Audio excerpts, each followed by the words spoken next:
So what's up? Kamusta? Ayos ba tayo dyan? So nandito tayo ngayon sa may Motorstar Baliwag branch para sa update natin. At meron tayo rito bagong unit or bagong version ng Motorstar ZX 110. So meron tayo dito tatlong kulay. Nandun sa kabila yung kulay red, kulay blue, and kulay black. So tara, walk-around na natin ano nga ba yung mga pinagkaiba nila sa last version, and tingnan na rin natin ano nga ba yung mga bet nyo na kulay dito sa tatlong to. So tara, walk-around na natin. Ayos na ayos siya.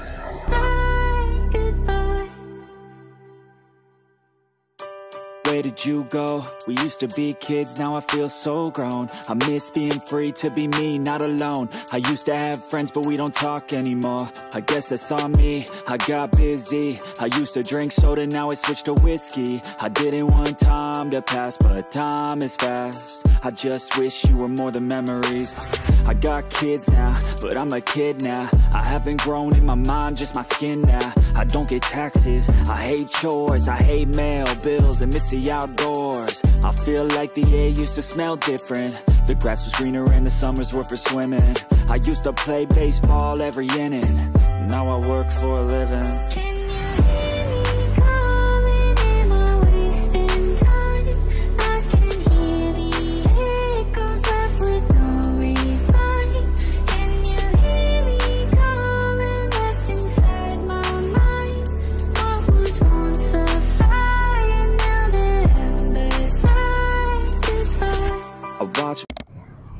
So yun nga, last time nakapag walk around tayo ng kulay red nandun sa dulo.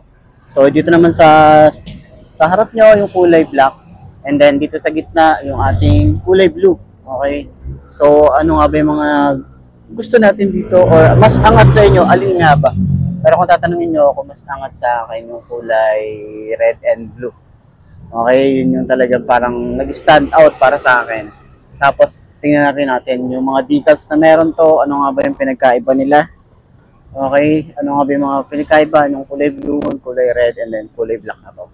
So yung mga binago last time, nabanggit ko na rin, pero ang binago dito talaga is yung headlight. Nag-upgrade sila dito from halogen bulb, naging projected lamp, and then meron tayo rito daytime running light na LED. And then yung ating panel is naka-digital panel na siya. And mas sporty looking yung kanyang design. Ayan. So, yun yung mga binago. And then, yung decals. Okay? So, sa mga nagtatanong ng mga ganito, kung pwede ba siyang i-long ride, pwedeng i-long ride ng isang ito. Dahil kahit 110cc siya, goods yan. Okay? Kung hindi ka masyado nagmamadali sa daan at gusto mong ma-appreciate yung nature or yung mga views, yan. Pwede ang 110cc na to. Para siyang smash type. Pero kahit si Smash, di ba, ang bilis din naman yun kahit 110cc lang din siya. So, ganun din to. Okay? So, matagal na rin to sa market dito sa Motorstar. Hindi siya naaalis talaga taon-taon. Meron silang bagong version, bagong decals na ina-upgrade para dito sa motorcycle na to. Okay? So, sakin natin. You know. Okay, 110cc. Tingnan tayo rito. No? Pero magaan yung motor, manageable naman siya. Ganyan siya. Ayan, manageable, tapos sobrang lambot. Sobrang lambot talaga nung kanyang shock dito, lalo dito sa harap. Shock sa likod, medyo natitigasan ako ng konting-konti lang naman, pero maganda yan sa mga sa mga cornering, yan yung mga talagang pang-corner, no?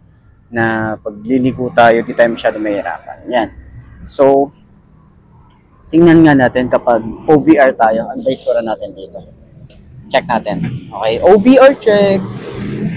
Itsura natin OBR. Okay, ganyan ang itsura natin pag OBR tayo.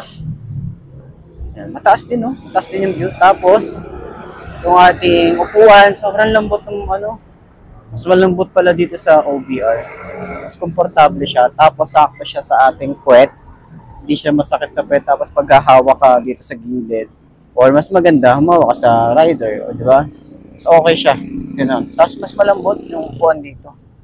Ayan, o. Diba? So, yun yung ating OBR check. Okay, OBR check. So, sa rider naman, naka-upright position tayo rito. Napaka-comfortable lang ng ating rides dito.